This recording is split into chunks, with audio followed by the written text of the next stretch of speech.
Bonjour, je suis Hassan Banan, professeur de SVT. Le cours d'aujourd'hui est intitulé « Contrôle de la qualité et de la salubrité des milieux naturels ». Donc, en raison de la diversité des sources de pollution des milieux naturels et ses impacts négatifs sur la santé et l'environnement, des normes de qualité des milieux naturels doivent obligatoirement être appliquées et respectées.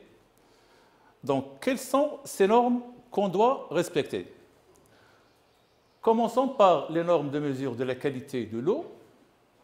Comme vous savez que les eaux superficielles, souterraines et marines sont des sources d'eau potable, mais elles ne sont pas consommées directement, car elles sont constamment exposées à la pollution et pour être consommées, elles doivent répondre à des critères et des normes de sécurité. Donc, les critères physico-chimiques, le tableau ci-dessous, il nous résume les différents critères et normes de sécurité physique, chimique utilisés pour tester la qualité des eaux marines, des eaux stagnantes et aussi les eaux usées. Dans ce tableau, on voit ici la DBO5, la DCO, l'ammonium, les nitrates, le chlore, le phosphore total, l'oxygène, le pH et d'autres. Et on a ici une échelle avec des valeurs qui vont de qualité très bonne jusqu'à la mauvaise qualité. Donc les composantes les plus importantes dans ce tableau, c'est la DBO5, c'est-à-dire la demande biologique en oxygène sur 5 jours. Il représente la quantité d'oxygène nécessaire aux micro-organismes pour oxyder, c'est-à-dire pour dégrader l'ensemble de la matière organique d'un échantillon d'eau qui est maintenu à 20 degrés à l'obscurité pendant 5 jours. On a aussi la DCO. Qu'est-ce que c'est que la DCO? C'est une demande chimique en oxygène. Donc, c'est la consommation en dioxygène par les oxydants chimiques pour oxyder les substances organiques et minérales de l'eau. Donc, ces deux composantes permettent d'évaluer la charge polluante des eaux. On peut aussi utiliser l'indicateur de la matière oxydable qui vaut 2 fois la DBO5 plus DCO divisé par 2.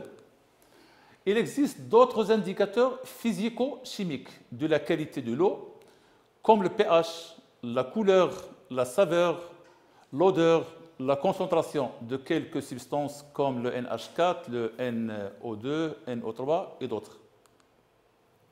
Donc, si la valeur de DBO5 ou DCO est élevée, l'eau est polluée. Passons maintenant aux critères biologiques. En partant de la constatation que les populations d'invertébrés benthiques sont tributaires de la qualité de l'eau et plus précisément de son taux d'oxygénation, on peut se baser sur la qualité et la diversité de cette faune d'invertébrés pour apprécier la qualité de l'eau, d'où le nom d'indice biotique. Donc, pour calculer cet indice, on prend un échantillon d'eau et on détermine le groupe d'invertébrés indicateurs, c'est-à-dire le plus sensible à la pollution, d'une part, et d'autre part, le nombre total d'unités systématiques présents dans cet échantillon.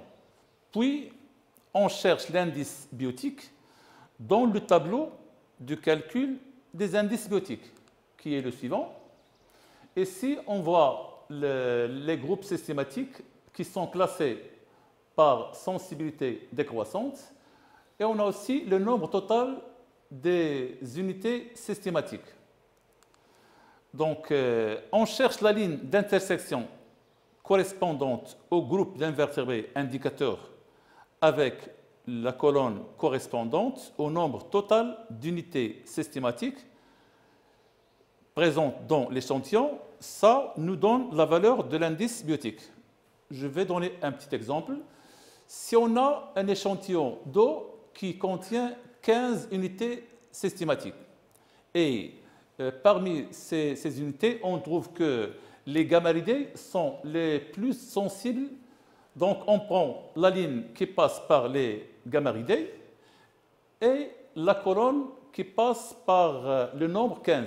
Donc, l'intersection nous donne une valeur. Donc, si la valeur tombe dans les cases qui sont en bleu, donc l'eau est non polluée.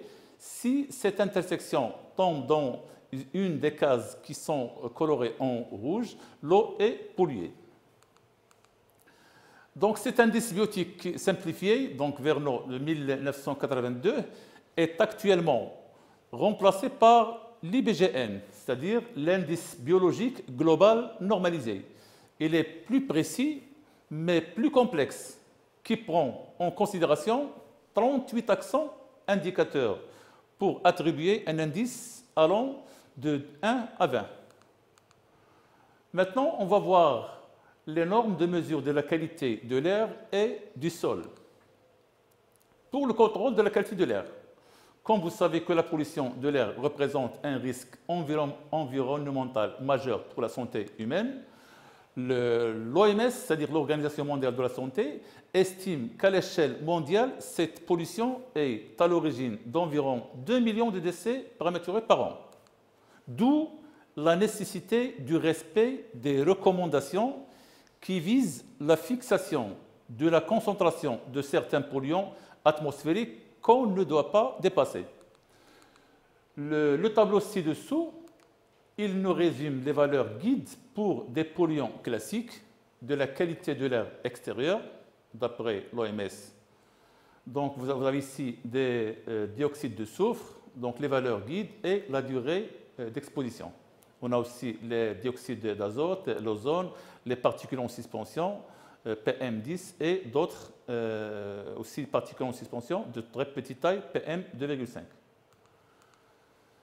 Pour le contrôle de la qualité du sol, l'exploitation irrationnelle et intensive des sols s'accompagne d'une utilisation de grandes quantités de produits chimiques, qui sont les engrais et les pesticides, qui s'accumulent dans le sol et constituent une véritable nuisance pour la pédofaune, c'est-à-dire la faune du sol. Certaines espèces qui sont qualifiées de bio-indicatrices sont des espèces vulnérables aux polluants ou, au contraire, typiquement polluo-résistantes. Ils sont utilisés comme indicateurs de la qualité du sol. Donc, ces espèces permettent de déterminer ce qu'on appelle l'IBQS, c'est-à-dire l'indice biotique de qualité des sols, qui est un indicateur d'état biologique du sol. Donc, c'est un indice standardisé allant de 1 à 20. Vous voyez maintenant dans ce tableau donc les valeurs, l'IBQS inférieur à 282, donc c'est note 1 à 4, donc si la qualification c'est mauvaise.